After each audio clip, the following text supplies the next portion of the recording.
A'udzubillahi minasyaitonirrajim. Bismillahirrahmanirrahim. Ya ayyuhalladzina amanu hal adulukum ala tijaratin tunzikum min azabin alim. Tu'minuna billahi wa rusulihi wa tujahiduna fi sabilillahi bi amwalikum wa anfusikum dzalikum khairul lakum in kuntum ta'lamun. Shadaqallahul azim.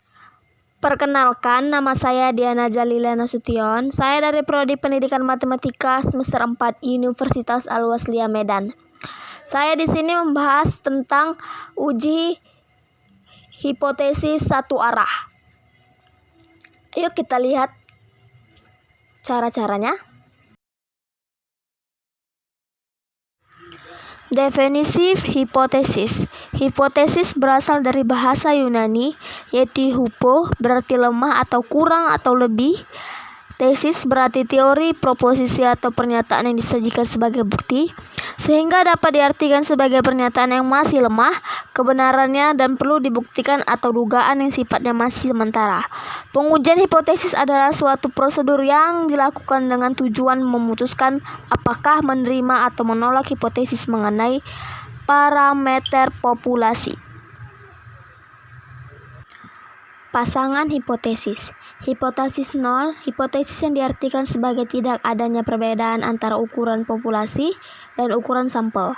Hipotesis alternatif, lawannya hipotesis nol, adanya perbedaan data populasi dengan data sampel. Bentuk rumusan hipotesis ada beberapa macam. Yang pertama, hipotesis deskriptif, hipotesis tentang nilai suatu variabel mandiri, tidak membuat perbandingan atau hubungan. Contohnya, seberapa tinggi produktivitas alat tangkap gillnet. Yang kedua, berapa lama umur teknis alat tangkap bagian tancap.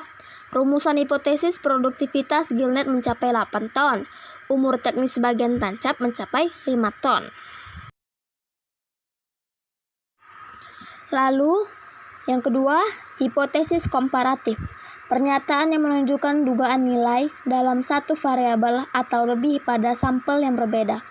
Contohnya, apakah ada perbedaan produktivitas gillnet di Situbondo dan Probolinggo? Yang kedua, apakah ada perbedaan efektivitas Trow dan Cantrang? Rumusan hipotesis, tidak terdapat perbedaan produktif pada Situbondo dan Probolinggo. Efektif Trow tidak berbeda dibandingkan Cantrang.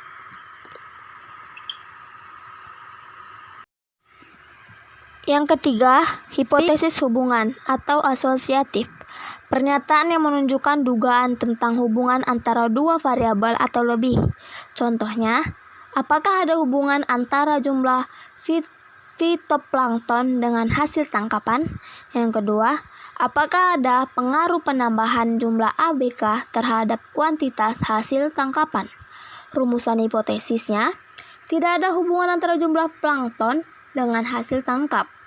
Tidak. Yang kedua, tidak ada pengaruh penambahan jumlah ABK terhadap kualitas hasil tangkapan.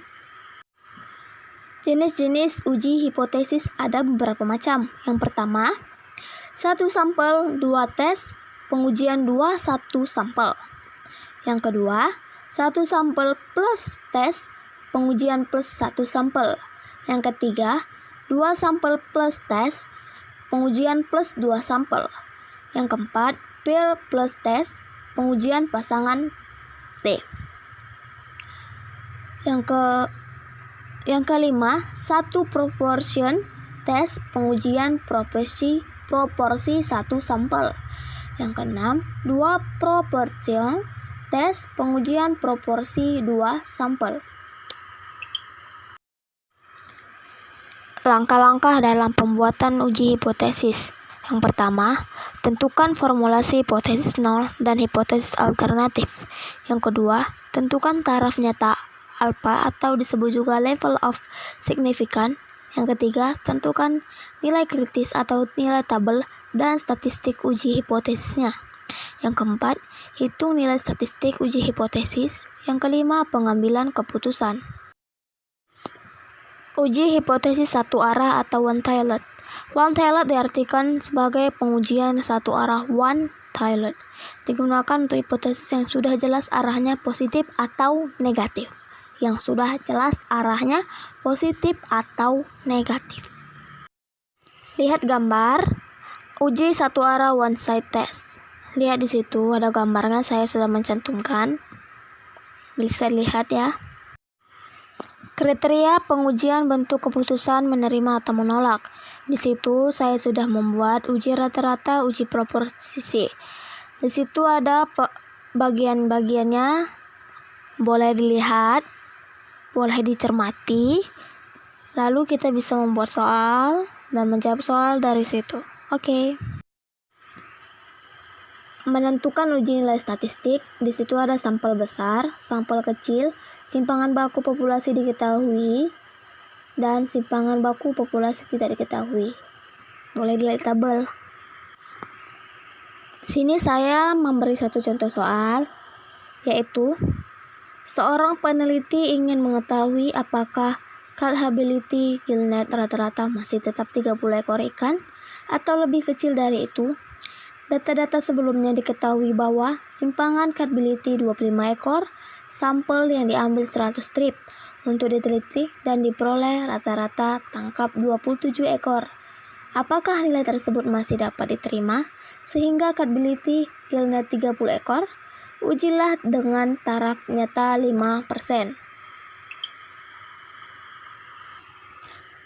Jawabannya, diketahui N 100, A 5%, mu 0, 30, delta 25, X 27.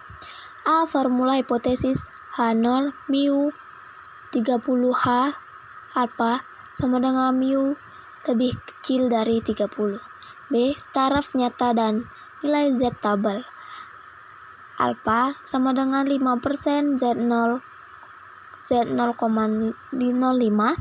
Z0,05 sama dengan min 1,65, uji sisi kiri. Yang C, kriteria pengujian H0 terima jika Z0 lebih besar min 1,65 H0, ditolak jika Z0 lebih kecil dari min 1,65. D, uji statistik. Z0 sama dengan 27 kurang 30 per 25 per 1001 per 2 sama dengan min 1,2, maka Z0 lebih besar min 1,65. H0 diterima. E. Kesimpulan catchability gillnet terbesar 30 ekor.